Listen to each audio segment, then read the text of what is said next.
Selka Rourke leaned back, her chair emitting a groan like a dying droid. She stared at the mess of data flooding her screen, each line a reminder that the universe loved a good joke at humanity's expense. The orbital ring was supposed to be the crown jewel of human engineering, a shimmering halo around Earth. Right now, it felt more like a noose. Damn nanites, she muttered, sipping lukewarm coffee that could double as engine lubricant.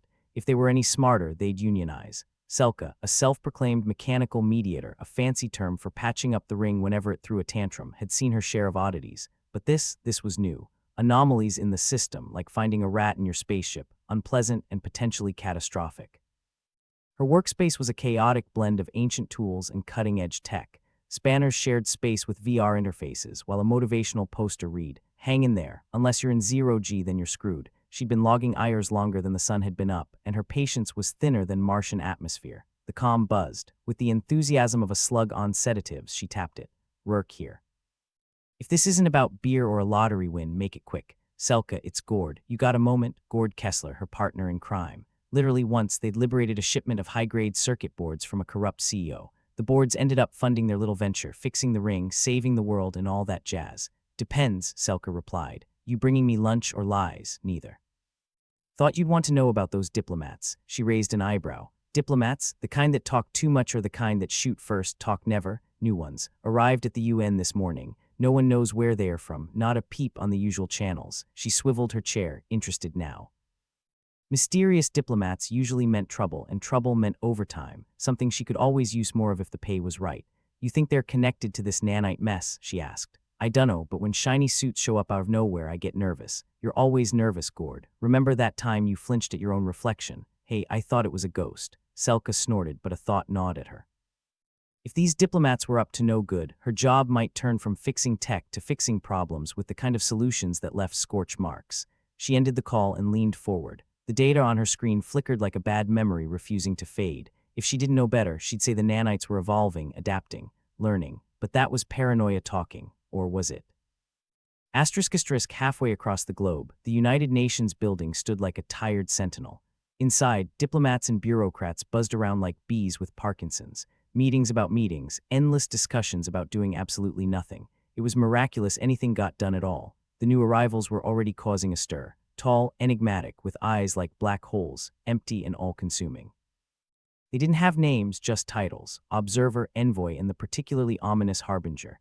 Diplomats loved a bit of drama. As they entered the main chamber, whispers followed them like a bad smell. Ambassador Langley, a man whose career was as long as his list of ex-wives, watched them with a mix of skepticism and indigestion. "Another day, another set of self-important prats," he muttered to his aide.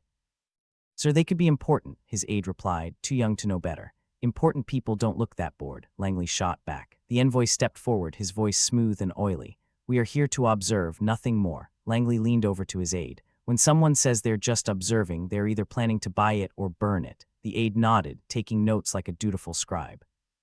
The envoy continued, droning on about peace and cooperation, while Langley stifled a yawn, wondering if they'd make it to the cocktail hour without an international incident. Back on the ring, Selka was knee-deep in trouble. The nanites were acting up again, and she was losing patience. She wished she could just shake the damn things like a misbehaving vending machine and watch the results. "Why do you always break on my watch?" she cursed, wrenching a panel open. The interior guts of the system stared back at her like a crime scene. Gord's voice crackled over the intercom. "Selka, you see the news." "Gord, I'm kind of busy saving our collective asses from a nanite rebellion. Can it wait? Might want to check it out. Something about those diplomats." She sighed, wiping greasy hands on her jumpsuit. "Can't they just get abducted by aliens like everyone else?" She opened a feed, scanning the headlines. Words like unprecedented and unidentified jumped out at her. Diplomatic euphemisms for "we're screwed." Selka shook her head, half awed, half annoyed. "Why can't people just stick to blowing up their own crap instead of dragging the rest of us into it?" The data on her screen blipped again, a reminder that her problems were a bit more immediate than political squabbles. She had to crack this nanite issue before the ring turned into a floating debris field. The problem, she realized, wasn't just the nanites themselves, but what, or who, was controlling them. If someone was pulling the strings, then the whole orbital ring was a puppet show waiting for its grand finale. Back at the UN, Langley was in his element, schmoozing with the best of them. He approached the Harbinger, a figure whose stature and silence screamed, "I'm better than you." "Quite the entrance," Langley said, extending a hand. "Love the whole mysterious stranger vibe." The Harbinger ignored the handshake. We have much to offer your world, he intoned, voice deep enough to vibrate windows. Langley didn't flinch. Oh, I'm sure you do, but let's skip to the part where you tell us what you want in return. The Harbinger's lips twitched, almost a smile. We seek only to assist. Langley chuckled, a sound devoid of humor. In my experience, people who offer help without a price tag usually have a hidden invoice. The room had quieted, eyes on the unlikely duo. Langley felt the weight of judgment, the anticipation of revelation. He'd seen it before during countless negotiations where stakes danced higher than a cat on catnip. We are here to ensure continuity, the Harbinger said cryptically. Langley frowned. Continuity was one of those pretty words politicians loved, sounded good, meant nothing. Continuity of what exactly? The Harbinger's gaze was as cold as space. Life, as you know it. Langley felt a shiver crawl down his spine, like an unwanted guest inching up to crash a party. He didn't like riddles, especially ones that hinted at doom. Back in her cramped office, Selka was piecing together fragments of a puzzle that refused to fit. The anomalies in the nanite systems were deliberate, orchestrated by someone with a flair for chaos. If I ever meet the bastard responsible, she muttered, I'll shove a wrench somewhere unpleasant. Gord buzzed her again. Selka, you still alive? She laughed, the sound harsh and humorless. Barely. You hear anything else about our diplomatic guests? Rumor mills churning. People say they've got tech that makes Ayers look like stone tools. Figures, she said, staring at the nanites' data. We can barely keep this ring afloat, and they're probably laughing at our primitive attempts. Think it's connected. The anomalies, the diplomats. Selka rubbed her temples, a headache brewing like storm clouds. My gut says yes. But my gut also said eating out-of-date rations was a good idea, so who knows? They fell into a comfortable silence, the kind that only came with years of camaraderie and shared near-death experiences. Finally, Gord spoke. What's the plan, boss? We fix this mess, she said, determination hardening her voice. And then we find out what those diplomats really want. Gord chuckled. Sounds simple enough. When has anything ever been simple? She retorted. If it was, we wouldn't have jobs. Outside, Earth spun serenely, unaware of the drama above and below. The stars blinked indifferently as they had for millennia. Selka took a deep breath, ready to dive back into the fray. Time for a little human ingenuity, she murmured, cracking her knuckles. Let's see if we can't teach these nanites a little humility. The words hung in the air as she plunged back into work, fingers flying across the console. Somewhere in the cosmos, fate chuckled, the sound swallowed by the void. And orbiting above, the anomaly in the system blinked ominously, waiting for its moment to strike. They say technology is like a cat, temperamental, aloof, and guaranteed to scratch your eyes out at the worst possible moment. Selka Rourke lived that reality every damn day as the orbital ring's mechanical mediator. Today's flavor of disaster. Nanites deciding to perform their own version of interpretive dance within the system's circuitry. Selka, grease-stained and fuming, kicked the console. The lights flickered ominously, as if warning her that the nanites were this close to breaching their containment and turning the orbital ring into a lovely necklace of floating debris around Earth. A malfunctioning orbital ring might make for a pretty picture in some artist's dystopian portfolio, but it wasn't exactly good for business or survival. Gord, she barked into the comm, wiping sweat and grime from her forehead, get me Tiber Hallen on the line. If anyone can make sense of this tech nightmare, it's him. Gord, her partner in more than a few questionable enterprises, responded with his usual disinterest. You sure he's still talking to us after that thing with the circuit boards? Selka rolled her eyes. If he doesn't, I'll just hack into one of his projects and rename all his files to Selka's Awesome Revenge. Part 1. Trust me, he'll call. Meanwhile, miles below at the United Nations building, a monument to bureaucracy with the enthusiasm of a sloth on a caffeine crash, things were heating up. The mysterious diplomats with their void-like eyes were wrapping world leaders around their mysterious little fingers. The UN, in its infinite wisdom, seemed to believe that these new arrivals were humanity's best chance at peace, prosperity, and possibly free universal Wi-Fi. Ambassador Langley, a man who'd sold more snake oil than actual solutions, was in the thick of it, trying to read between the lines of diplomatic nonsense. Why is it that the only things we ever get for free in this job are migraines and awkward handshakes? He muttered to his aide, who was struggling to keep up with Langley's pacing. The aide glanced up, face as serious as a funeral in a rainstorm. Sir, the Harbinger's been particularly keen on discussing environmental stability. Langley snorted. Environmental stability, my left butt cheek. They probably want to know how much of the planet's left to plunder before they move on to greener pastures. Back on the orbital ring, Selka was staring at a display screen that made less sense than a politician's promise. The nanite's pattern was erratic, like a toddler hyped up on sugar and anarchy. But then she noticed something. The nodes weren't just malfunctioning, they were being tampered with. Someone had been puppeteering the system for their own amusement, or more likely, some sinister plot. Her comm pinged. Selka, Gord's voice crackled through. Tiber's on the line, and he doesn't sound happy. He's got that in common with everyone I talked to today. Put him through. Selka read at her best. I'm sorry I stole your tech, but can we be friends again? Voice. A gruff, annoyed voice came on the line.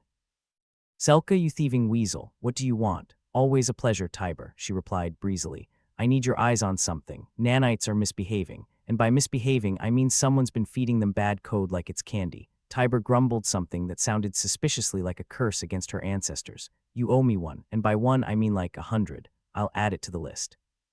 Can you remote in, or do I need to bribe you with a case of nano brew? There was a pause, presumably while Tiber weighed the deliciousness of nano brew against his continued irritation with her. Send the case, I'll take a look, but if I find anything that says you let this happen. Selka laughed, though it held no humor. Trust me, the only thing I'm guilty of is wondering why I didn't become a farmer instead. While Selka waited for Tiber to work his magic, she scrolled through live feeds of Earth, watching as tiny figures in suits buzzed around the new arrivals like moths to a particularly enigmatic flame. She couldn't shake the feeling that the diplomats were the key to the mess with the nanites. She just had to figure out how to connect the dots. At the UN, Langley was deep in conversation with the envoy, who was subtly steering the conversation towards something that sounded suspiciously like a trade agreement, one that definitely wasn't on the agenda. I don't like surprises, Langley said, watching the envoy with the kind of suspicion usually reserved for ex-spouses and used car salesmen. Surprises were like stray asteroids, best avoided if you wanted to keep your orbit intact. But the envoy, with a smile that suggested he knew more than he let on, was adept at weaving words into a net that even the slickest fish would struggle to wriggle free from. Your world has much potential, the envoy said smoothly. We merely wish to ensure it is realized to the fullest extent. Langley leaned back, folding his arms. Realized or exploited, there's a fine line, and I'm pretty sure you just tap-danced over it with that offer. Meanwhile, Selka's console beeped. Tiber was in. Got your data, he announced, sounding slightly mollified, probably imagining the cold bottles of nano brew waiting for him. Whoever's behind this, they're good, real good. I found traces of alien code mixed with the mainframe systems. It's like finding a needle in a stack of needles. Selka felt a shiver of vindication. So it's not just a glitch. Someone's got their fingers deep in our pie. Someone with tech far beyond ours, Tiber agreed. I'd bet a month's salary it's connected to those diplomats you mentioned. Selka grinned, though there was no warmth in it. Well, looks like I need to pay the UN a little visit. Be careful, Tiber warned. If they're as advanced as their tech suggests, you might be poking a dragon with a very short stick. Wouldn't be my first time, Selka replied, already shutting down her workstation. Thanks, Tiber. I owe you? Yeah, well, make sure I don't have to collect posthumously. Selka clicked off the comm and turned to Gord. Pack your bags, we're going to Earth. Gord groaned, the sound like a bear waking up from hibernation only to find it was still winter. You think they'll let us waltz in there without a fuss? They don't have to let us, Selka replied, grabbing her jacket. We just need to waltz in faster than they can say security breach. With a plan that was half-formed and entirely reckless, the duo made their way to the nearest shuttle bay. As they prepared to descend to Earth, Selka couldn't help but feel a surge of anticipation. She didn't trust the diplomats any more than she trusted the nanites currently trying to dismantle her life's work. But if there was one thing she knew, it's that when the universe started playing jokes, you either laughed along or got your ass handed to you. The shuttle's engines roared to life, and the ring's metal walls vibrated in response. Selka leaned back, watching the stars wink out of view as the Earth loomed larger, an inevitable confrontation spiraling closer with every second. Let's see if we can't put on a show, she muttered, a smirk spreading across her face. And maybe, just maybe, we'll finally get some answers. As they hurtled towards Earth, the sense of foreboding was almost tangible, a living thing that curled around Selka like a shroud. She knew one thing for sure, whatever was waiting for them below, it wouldn't be boring. And that was the best she could hope for in a universe that loved a good punchline. Selka and Gord descended through the atmosphere like a couple of unwanted guests crashing a very exclusive party.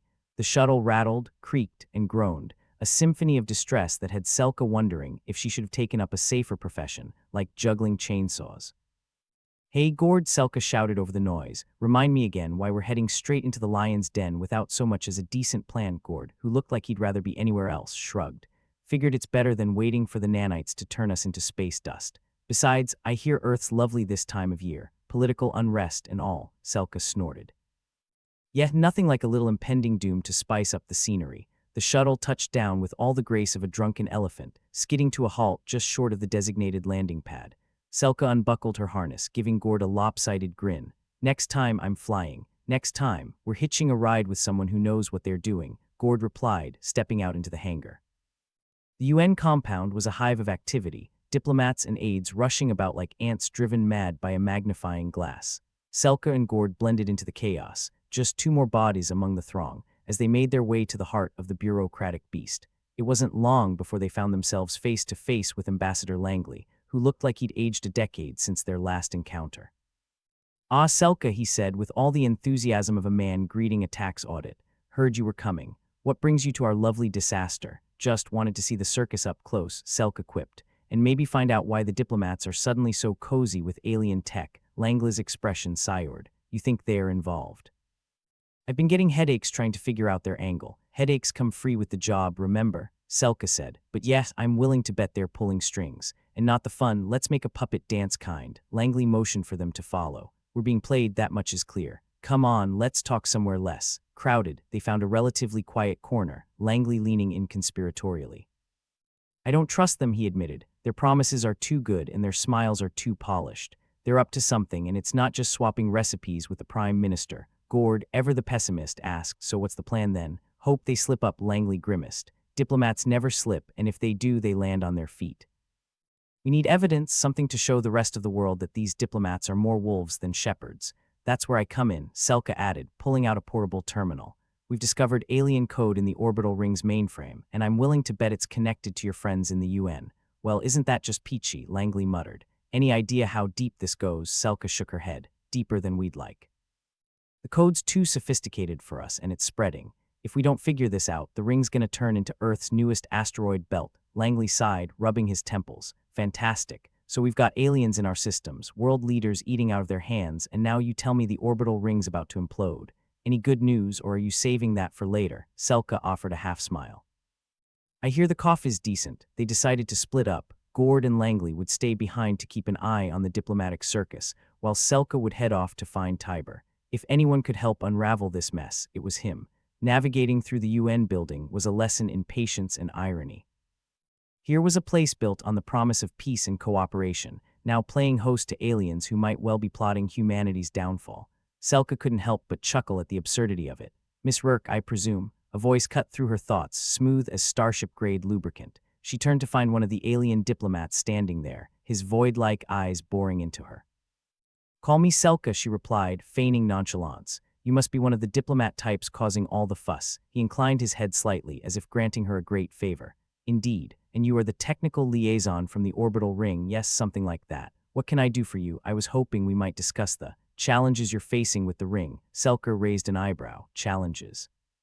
Funny, I thought we were doing just fine until you folks showed up." The diplomat's smile didn't reach his eyes. "We only wish to help. Perhaps there's a misunderstanding." "Misunderstanding, huh? Like how those nanites suddenly decided to party on their own." "Precisely. We have no desire to see your world come to harm." Selka's laugh was harsh. "Right. Because nothing says trustworthy like aliens with mind control tech." He opened his mouth to respond, but Selka waved him off. "Save it. I've got work to do. But don't worry, I'll be sure to let you know if I need any help." "Misunderstanding anything?" The diplomat watched her go, his expression inscrutable. Selka didn't like any of it, but she had more pressing matters, like finding Tiber and figuring out how deep the rabbit hole went. Tiber was holed up in a corner office, surrounded by screens that flickered with data streams too fast for the untrained eye to follow. He looked up as she entered, his expression a mixture of irritation and grudging respect. "About time you got here," he grumbled. "I was beginning to think you'd forgotten how to walk." "Nice to see you too, Tiber," Selka replied, plopping down into a chair. "Got anything for me?" He gestured to the screens. "Plenty. Someone's been busy. This code is like nothing I've seen. It's adaptable, almost organic. If we don't stop it, it'll be crawling through every system up there in a matter of days." "I was hoping for weeks," Selka said dryly. "Any idea how we can stop it?" Tiber scratched his chin. "We'd need to isolate it from the rest of the system. Create a sort of firewall that the code can't breach. But it's easier said than done, especially with the UN breathing down our necks. Maybe they'll let us borrow one of those alien diplomats," Selka joked, scanning the data. "They seem to have a knack for getting what they want," Tiber snorted. "Yeah, and I'm sure they'd love to help us shut down their own secret weapon." Selka leaned back, her mind racing. The situation was spiraling out of control, and the more she learned, the less she liked it. "We need to get this information to someone who can do something about it." but with the UN under alien influence, we're gonna need to get creative, Tiber nodded. I've got a contact in the underground. A hacker named Ryla. She's as brilliant as she is paranoid. If anyone can help us, it's her. Paranoid, Selka said with a grin. She'll fit right in. They hashed out a plan, Selka already feeling the weight of the task ahead. Time was running short, and the stakes were higher than they'd ever been. But if there was one thing Selka knew how to do, it was adapt. Just remember, Tiber said as she prepared to leave, this isn't just about the ring. Whatever those aliens are planning, it involves Earth. We're just a piece on their chessboard. Selka nodded, determination etched into her features. Let's make sure we're the piece that flips the board over. With that, she headed out, ready to meet this Ryla and join the growing resistance against the alien threat. The universe might have loved a good joke, but Selka was damned if she'd be the punchline. She'd fight back with every tool, every ally, and every grease-stained finger she had. As she walked through the bustling corridors of the UN, past politicians engrossed in their petty squabbles and diplomats weaving their webs of deceit, Selka couldn't help but feel a grim sense of purpose. She didn't know if they'd win, but she knew one thing: they'd go down fighting. Because in a universe where nothing was ever simple, and where the line between ally and enemy blurred into oblivion, that was all she could do. Laugh in the face of fate and make sure her voice was heard, even if it was just a whisper amidst the chaos. Hang in there, she muttered to herself, the old saying taking on a new, bittersweet meaning. Unless you're in zero-G, then you're screwed, and with that, Selka strode into the unknown, ready to face whatever the universe had in store. Selka hustled through the labyrinth of the UN compound, weaving between aides and diplomats like a pro dodgeball player, minus the bruises. Her destination, the underground, where paranoia wasn't just a lifestyle, it was a survival skill. She had to find this hacker, Ryla, and fast. The clock was ticking, and the alien code was spreading like a bad internet meme. The elevator she crammed into smelled like desperation and cheap cologne. Just another day in paradise, she thought, as the doors shut with a groan that sounded suspiciously like they were trying to scream for help. She couldn't blame them. When she finally reached the basement levels, Selka was greeted by the unmistakable ambience of a place where the sun didn't shine, literally and metaphorically. The lighting was dim, the walls were damp, and the whole area had the charm of a junkyard after a rainstorm, perfect for a clandestine meeting. Ryla's setup was as advertised, chaotic, cluttered, and buzzing, with the kind of energy that suggested if you touched anything, you'd either get electrocuted or end up on a watch list. Wires crisscrossed the room like a spider on a caffeine binge, and monitors flickered with code that only a truly twisted mind could love.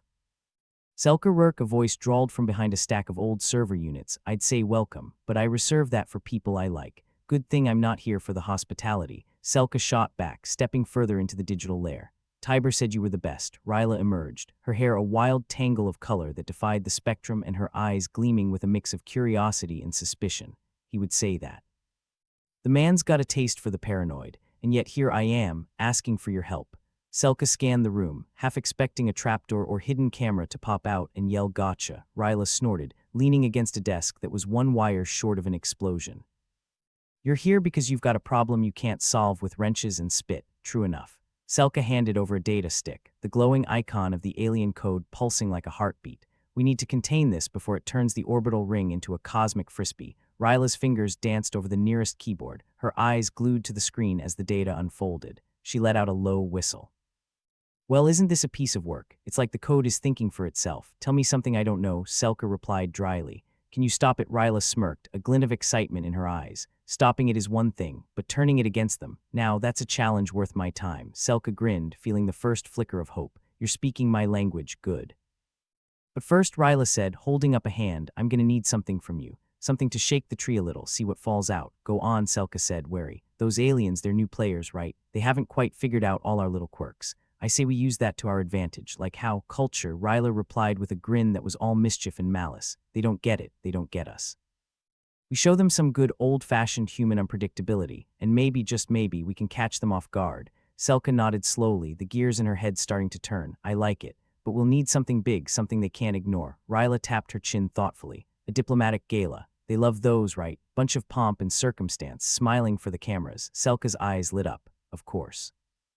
All the key players in one place, dressed to the nines and trying not to throttle each other. Ryla snapped her fingers. Exactly. We crashed the party, not literally, mind you. Just enough noise to make them nervous. Create a scene, Selka agreed, her mind racing through possibilities. Get them off balance, and while they're busy trying to figure out what the hell's going on, I'll be in the system, planting a nice little surprise for our tentacled friends. Selka leaned back, a wicked grin spreading across her face. Ryla, you might just be the craziest genius I've ever met. Ryla chuckled, turning back to her screens. Flattery will get you everywhere, my dear.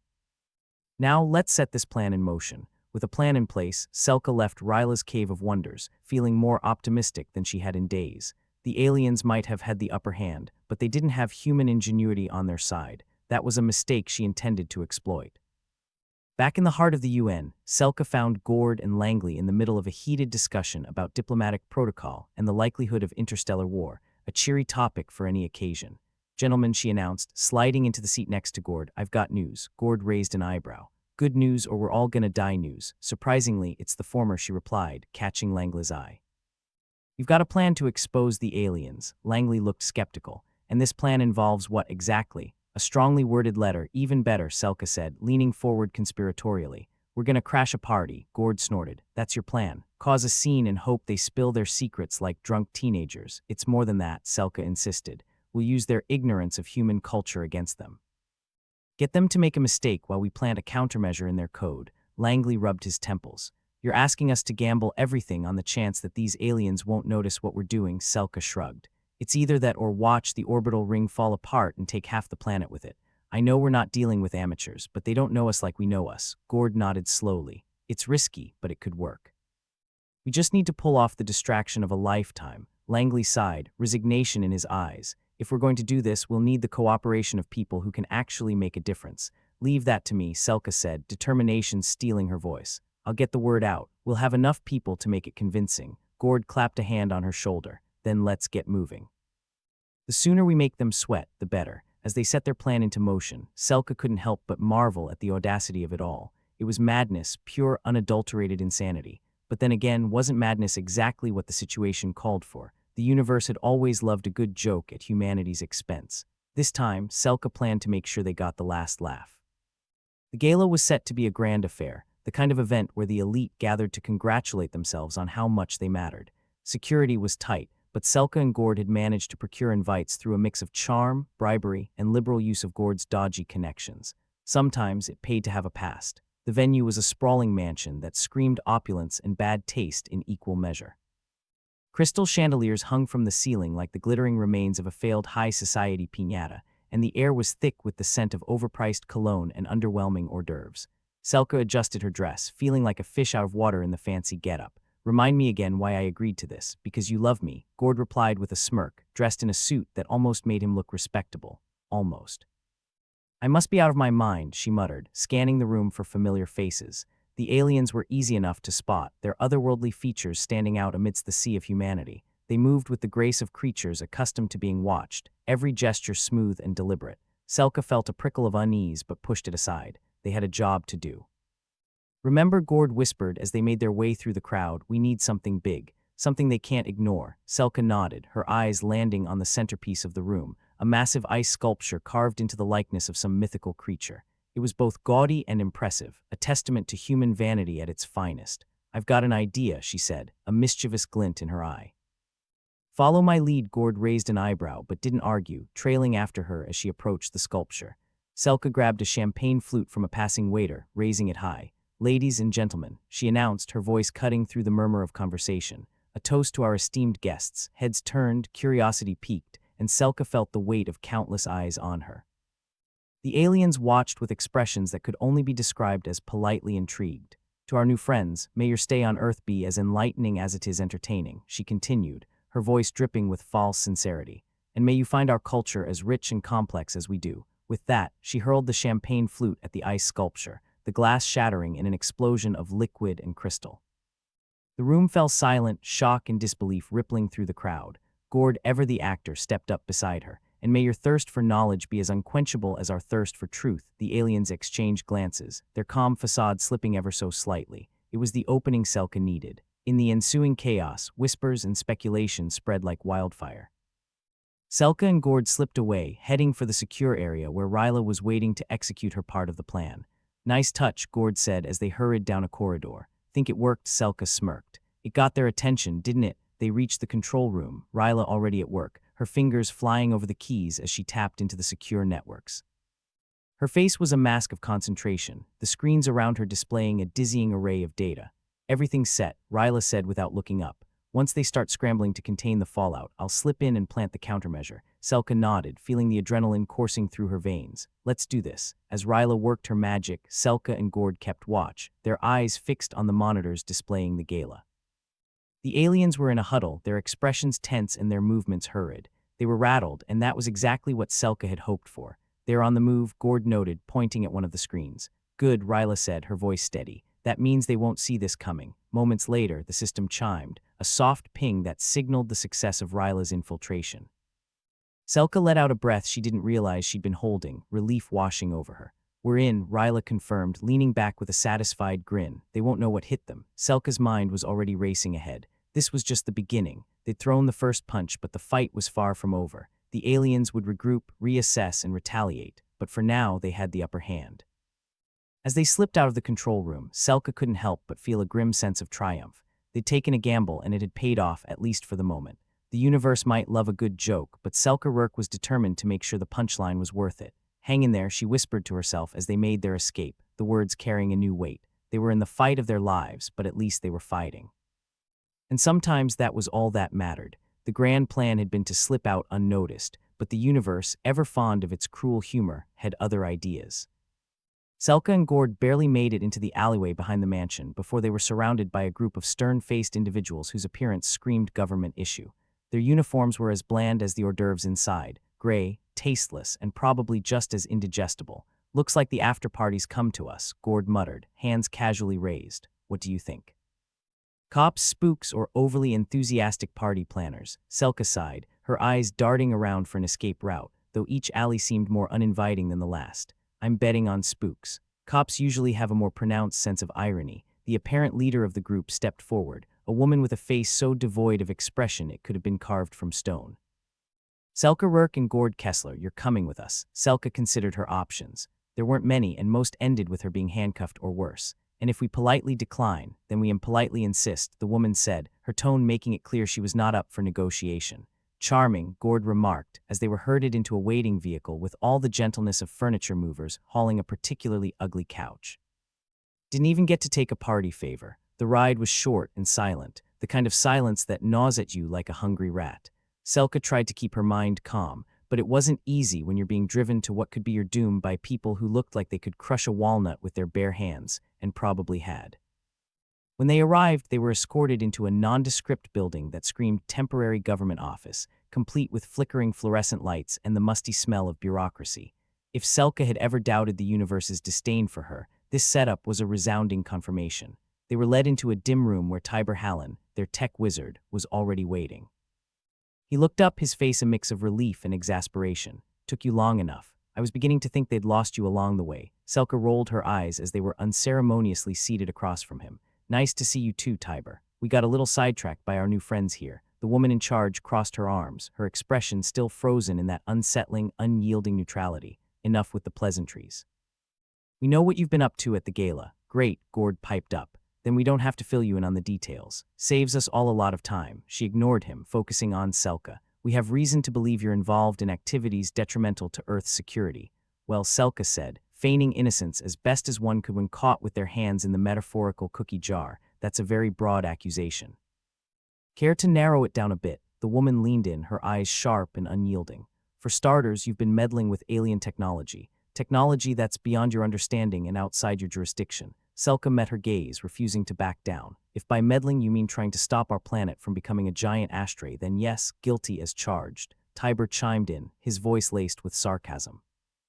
And here I thought we were just attending a particularly dull soiree. Their captor was unimpressed. You're playing a dangerous game, one that could lead to severe consequences. Selka shrugged, the nonchalance in her expression masking the turmoil inside. Last I checked, the aliens were the ones playing games with our planet. We're just trying to level the playing field. The woman paused, studying them with a gaze that could strip paint. You're all underestimating the seriousness of this situation. The aliens have already begun asserting control over key UN operations.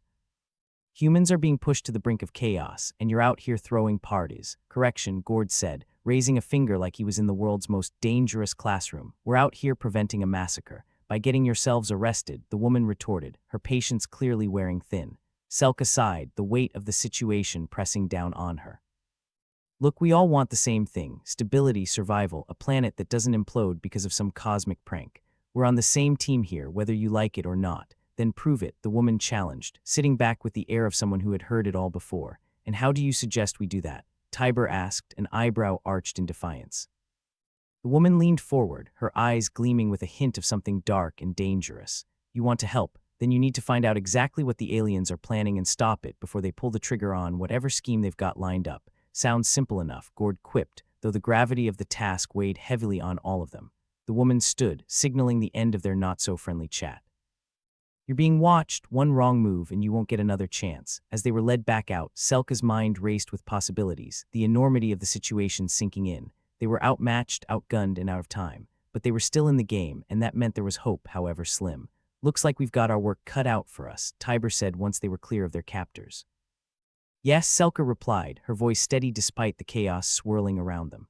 But the universe loves an underdog story, right? Gord chuckled, though there was little humor in it. Sure, as long as the underdog has a good sense of humor and an even better game plan. Selka nodded, determination hardening her resolve. They were in the fight of their lives, but they weren't going down without a fight. The aliens might have had the upper hand, but they hadn't counted on one thing: human stubbornness and the ability to cause a scene at the worst possible moment. Let's get to work, she said, leading the way with a confidence she didn't entirely feel. Because sometimes, surviving wasn't about having all the answers. It was about making sure your opponent didn't either. Back at Ryla's chaotic den of technology, the tension was palpable. Screens flickered with alien code, streams of data running like digital rivers nobody wanted to cross. Ryla sat in her usual spot, surrounded by a fortress of wires and gadgets, her expression one of deep concentration that bordered on obsession.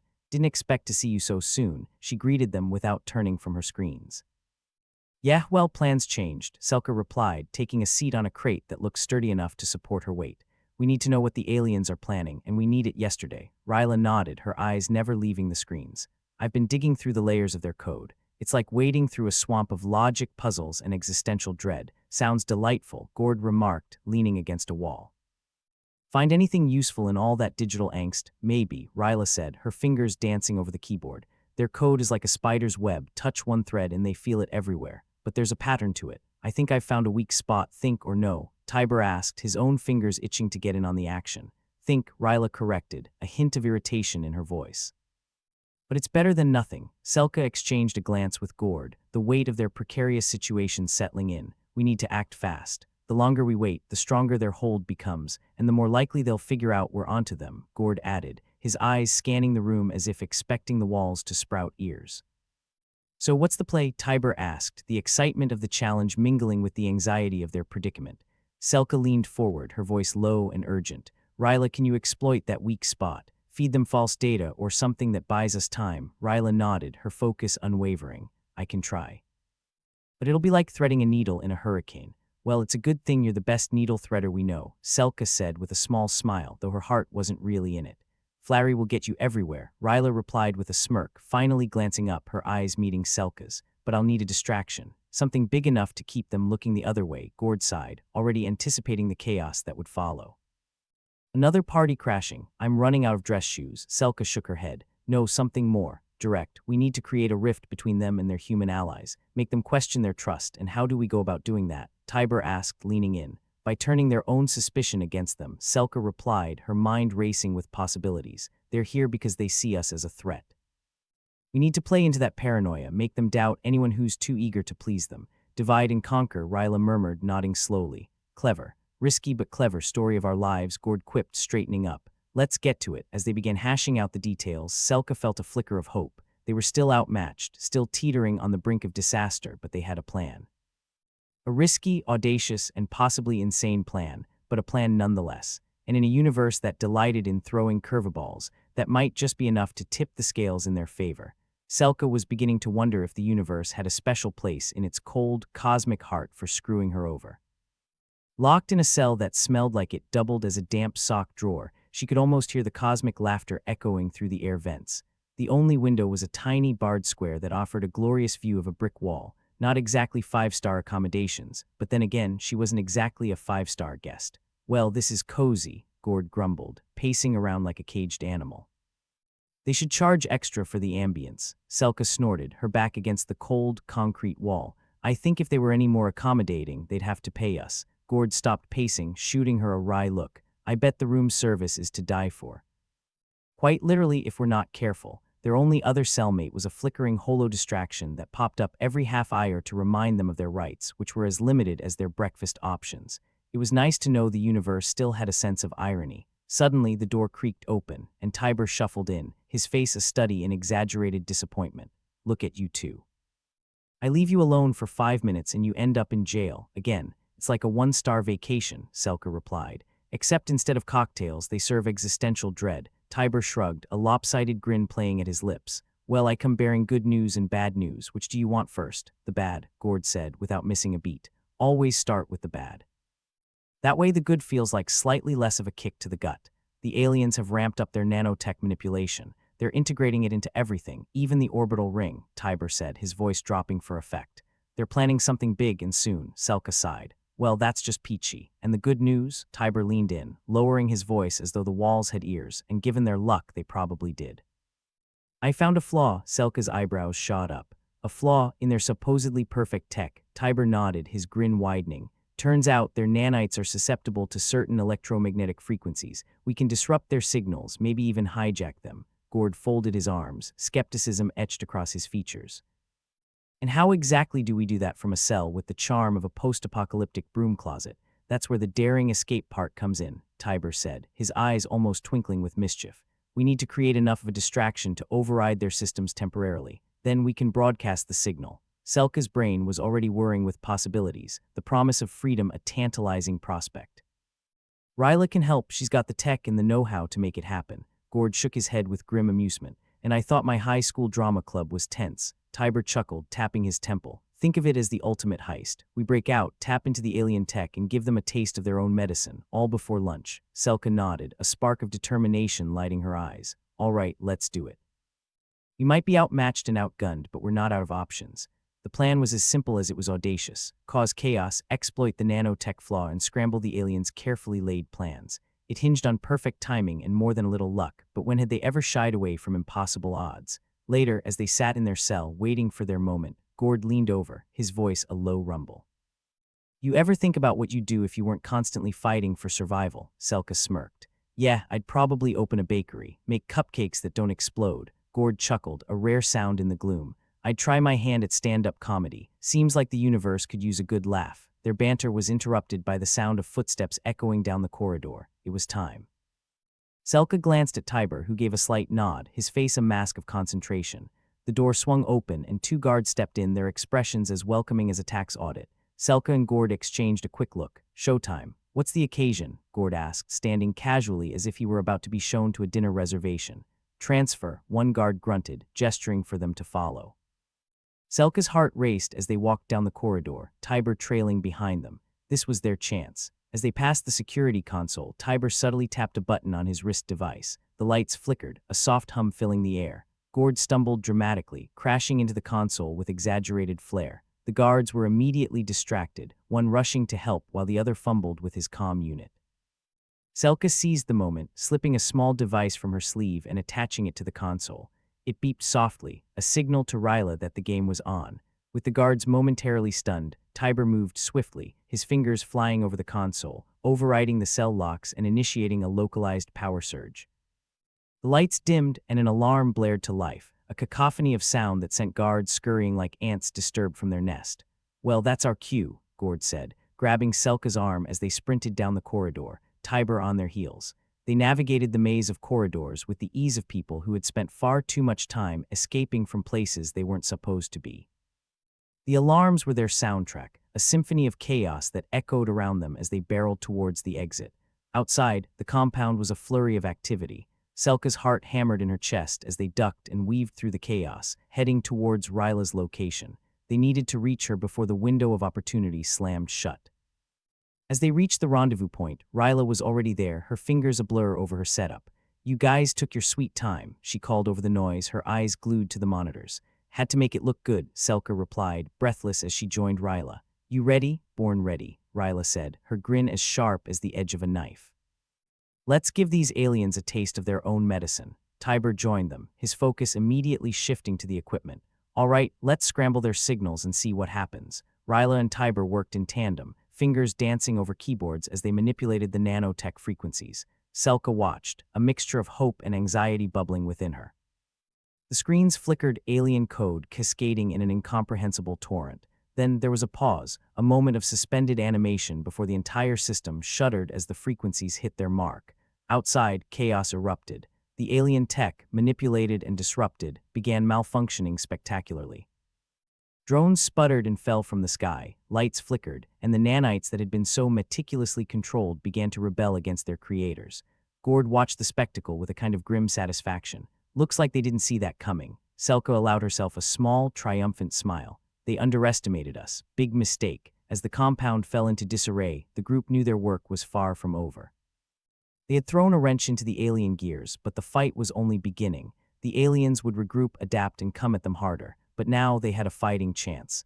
Ryla shut down the equipment, her expression a mix of satisfaction and determination. We did it, but we've got to move. They'll be after us soon. Tiber nodded, his expression resolute.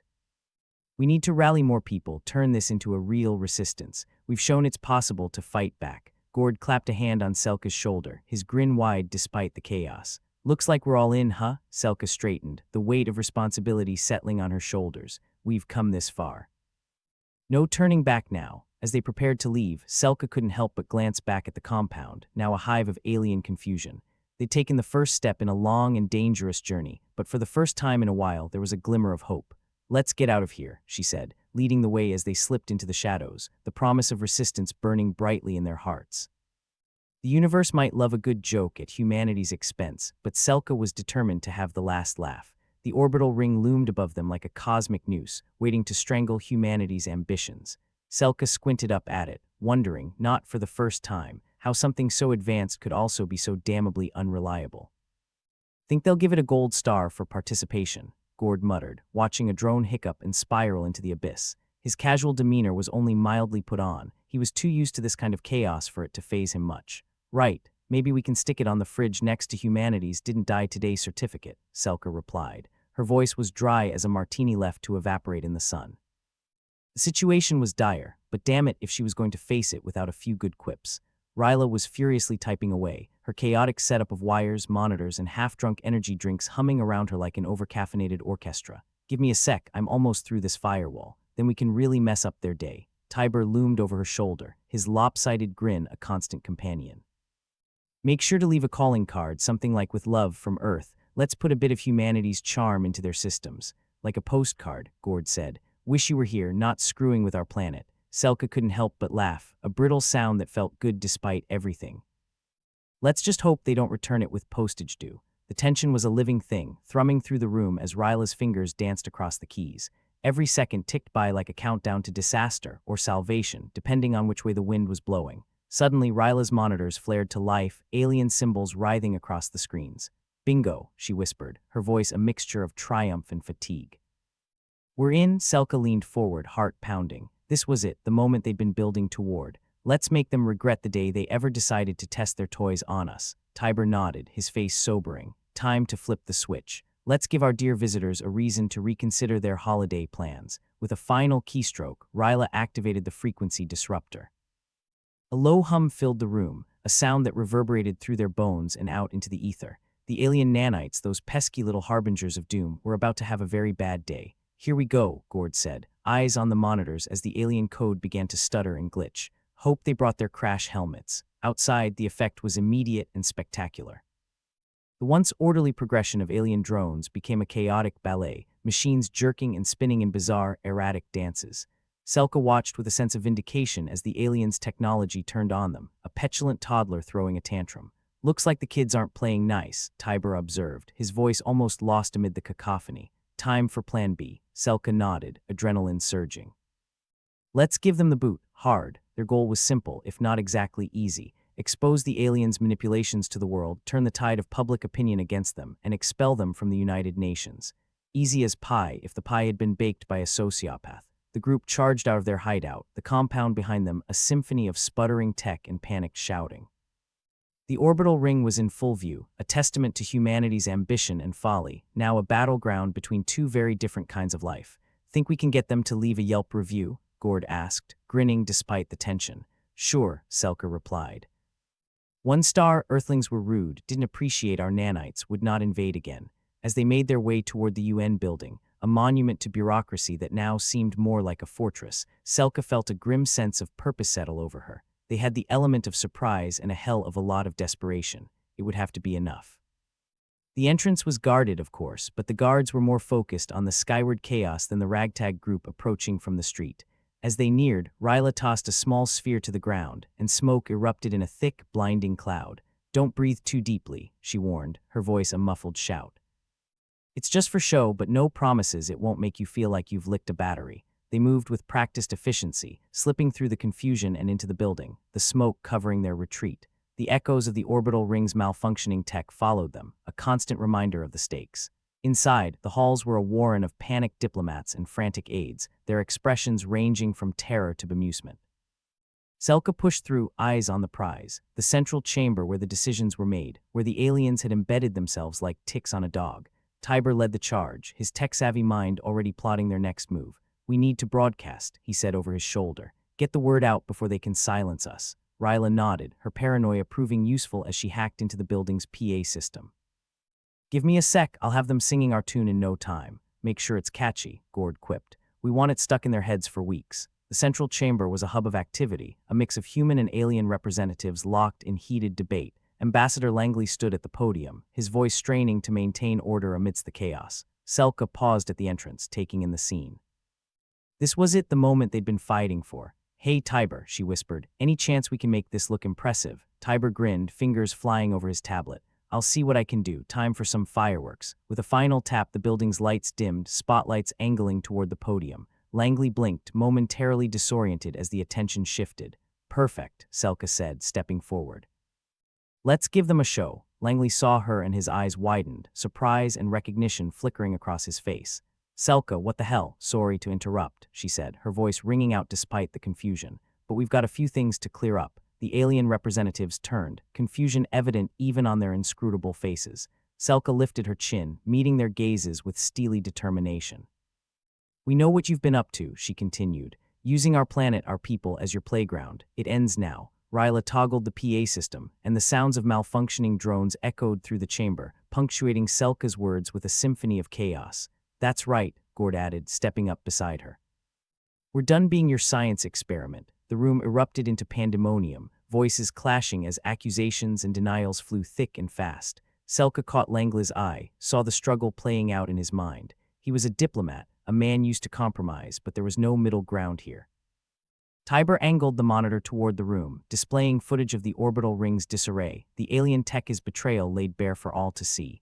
You wanted proof, he said. There it is. The alien representatives exchanged glances, a ripple of unease passing through their ranks. Their control was slipping, and they knew it. We've exposed you, Selka said, her voice cutting through the noise. And we're not going to stop until you're gone. Langley hesitated, then nodded, his voice firm as he spoke into the chaos. This session is adjourned. Effective immediately, all alien representatives are to leave Earth's orbit until further notice. The decision hung in the air, a gavel of finality that sent shockwaves through the assembly. Selka stood tall, the weight of the moment pressing on her shoulders. They'd done it, turned the tide, reclaimed their autonomy, but the fight was far from over. As the aliens filed out, their expressions a mix of anger and resignation, Selka felt a flicker of hope ignite within her. They'd won a battle, yes, but the war was still in its infancy. Outside, the chaos continued, the drones a stark reminder of the challenges ahead. Selka turned to her team, their faces a tapestry of relief and determination. We did it, Tiber said, his grin back in place. Now we just have to make sure it sticks. Gord nodded, clapping Tiber on the back. And maybe get a drink, I think we've earned it. Ryla rolled her eyes, though a smile tugged at her lips. Let's just make sure it's not laced with alien nanites. Selka laughed, the sound a bomb against the tension coiled within her. Agreed, no exploding cupcakes. As they stepped into the chaos of the compound, the future stretched out before them, uncertain and fraught with danger. But for the first time in a long while, Selka felt something like hope unfurling in her chest.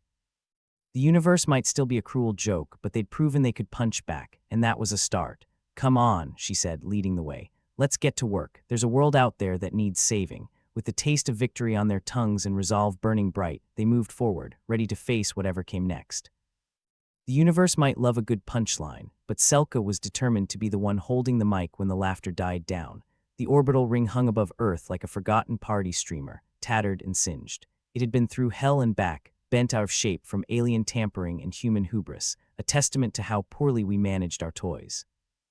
Selka and Tiber stood on one of the viewing platforms, overlooked by a half-baked AI with personality issues. It was one of the few parts of the ring that hadn't decided to throw a tantrum and collapse. So, how do you fix a giant, malfunctioning orbital ring? Selka mused, staring at the mess of metal and wires that loomed overhead. Same way you fix anything else, Tiber replied, hands thrust into his pockets. Find the manual and pray it's not an alien hieroglyphics, or duct tape, Selka snorted. Duct tape and hope, sounds like our playbook since day one. It was rebuilding time, and there was nothing like a near-apocalyptic crisis to bring out the best in humanity, or the best of the worst, depending on who you asked. Down below, Earth was still in that post-chaos limbo, where everyone pretended things were getting better while nervously eyeing the sky, like it might start raining anvils. Gord appeared from the hatchway, looking far too cheerful for someone whose morning coffee had been delayed indefinitely. Hey, there's a rumor going around that they're naming a part of the ring after us. Let me guess, Selka said dryly. The Selka and Gord Memorial debacle. Got it in one, Gord grinned. At least it's not the Selka and Gord Memorial disaster, Tiber added. That's got a certain finality to it. Below them, engineers and techs were swarming like ants over the ring's surface, fixing what they could, pointing and arguing over what they couldn't. The ring had once symbolized Earth's reach for the stars. Now, it was a reminder that sometimes the stars like to reach back and slap you. Selka and Tiber had been drafted into the rebuilding efforts, whether out of gratitude or just because they knew too much. Either way, they were stuck patching up the orbital equivalent of a leaky boat. Think we'll ever get it back to its former, questionable glory? Selka asked, watching a drone fly past, spraying sealant on a crack that looked suspiciously like it had been made by something with more teeth than engineering sense. With enough time and more money than sense, sure, Tiber replied. But then again, that's how we got into this mess. Selka nodded. I keep expecting to see some divine intervention, maybe even a little help from on high. But no, it's just us poor saps with our tools and sarcasm. That's the human spirit, Gord said, clapping her on the back. Take on the impossible with nothing but a Swiss Army knife and a winning smile. They watched as a group of engineers tried to coax a drone back into the air. It was a losing battle, the thing sputtering and skidding along the platform like a drunken insect. Anyone want to lay bets on when that thing decides to kamikaze? Gord asked. Selka shook her head. I'd rather not tempt fate any more than we already have. Let's just hope they've got insurance. Tiber's tablet buzzed, pulling his attention back to the task at hand. Looks like they've managed to patch the central stabilizer, he reported, at least until it decides to throw another fit. That's the spirit, Selka said, smirking. Celebrate the small victories before they explode in your face. Speaking of which, Gord interjected, anyone else think it's weird that the aliens haven't come back with some kind of intergalactic lawsuit? Maybe they decided Earth's not worth the trouble, Tiber suggested. Or they're just letting us stew in our own mess for a while. Well, that's comforting, Selka remarked. Our best defense is being more trouble than we're worth. They moved down the platform towards the main control hub, a place that had once been bristling with life and now felt more like a tomb of extinguished ambition. The alien tech had been carefully excised, or violently ripped out, depending on who you asked, and the human tech was slowly, begrudgingly, being restored to functionality. Feels weird, doesn't it? Tiber said, looking around the room. All that alien tech gone and we're back to good old human ingenuity, or what passes for it. Maybe we just need a fresh coat of paint, Gord joked. Make it look like we know what we're doing. Before they could descend into further cynicism, the comms crackled to life. Ambassador Langley's voice came through, a mix of weary resolve and the kind of optimism that only a career diplomat could muster. Selka, Tiber, Gord, how's progress? I know you've been doing an excellent job up there, given the circumstances. Excellent might be a stretch, Ambassador, Selka replied. Let's just say we're keeping it from falling apart entirely. Langley chuckled, the sound like dry leaves in a desert. I appreciate your honesty. The world's watching, not that it hasn't been watching since the incident. Yeah, nothing like a good old-fashioned alien invasion to grab headlines, Gord said. Makes everything else seem almost mundane. Well, keep at it, Langley continued. The ring is a symbol of our perseverance. We'll make something of it yet. We'll do our best, Tiber promised, glancing at the haphazard patch jobs surrounding them. The comms went silent, leaving them alone with the hum of machinery and the distant clang of metal on metal. Selka sighed, leaning against the control panel. At this point, I'm just glad the thing isn't trying to eat us, she said. Progress, Gord agreed. Just think, a few weeks ago we were fighting off alien drones, and now we're just fighting off exhaustion. Not sure which is worse, Tiber added. Selka straightened, a hint of determination in her eyes. Come on, let's get back to it. We've got a ring to save, or at least prevent from becoming cosmic confetti. They returned to work, each task a step towards recovery, however slow it might be. But as they labored, a sense of unity began to weave through the chaos, a reminder that, for all their faults, humans had a knack for pulling together when the chips were down and the stakes were high. As they worked, the conversation naturally drifted towards what lay ahead, the challenges they would face now that the immediate threat had been dealt with, or at least kicked down the road. Think we'll ever get a break? Gord asked, adjusting a panel with a wrench that looked like it had been borrowed from a museum exhibit. Maybe, Tiber said, not sounding entirely convinced. But then again, I think we'd get bored without a crisis or two. Speaks volumes about our attention spans, Selka mused. But I guess that's what keeps us interesting. They paused to watch a repair team hoist a large section of plating back into place, the metal gleaming dully in the artificial light. It was a small victory, but a victory nonetheless, and they took solace in that. Hey, Gord said, nudging Selka. Think they'll ever make a movie about this? Selka snorted. If they do, I hope they cast someone with better hair. The conversation fell into companionable silence, punctuated by the sounds of work and the occasional curse as something went wrong.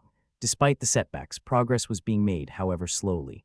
As the day dragged on, Selka found herself reflecting on everything that had happened, the invasion, the fight, the aftermath. They'd been pushed to their limits, but somehow they'd come out the other side, battered but unbroken. Think we'll ever figure out why they came in the first place? She wondered aloud. Maybe, Tiber replied, his tone thoughtful. Or maybe it doesn't matter. Maybe all that matters is what we do next. Selka nodded, the weight of his words settling over her. They had a long road ahead, but they'd proven they were capable of rising to the challenge, of facing the unknown with humor and a healthy dose of snark. As they worked, the sun began to set over the horizon, casting the ring in a warm glow that seemed to promise a new beginning. It was a sentiment echoed by the engineers and techs around them, each one driven by the same desire to reclaim what had been lost and build something better.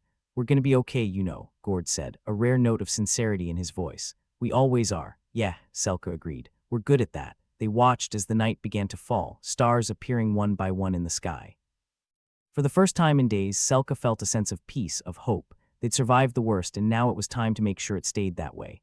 So, she said, clapping her hands together, who's up for another round of fixing this mess? Tiber grinned, raising his wrench in salute. I'm game. Count me in, Gord added. Together they returned to their work, each task a step towards a brighter future.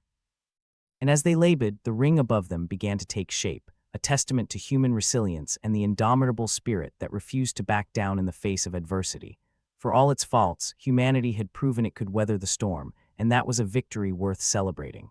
And if the universe had another punchline in store for them, well, they'd be ready. Because if there was one thing they'd learned, it was that you could always fight back. With a grin and a little elbow grease, they were determined to keep rolling with the punches, one gut-busting joke at a time.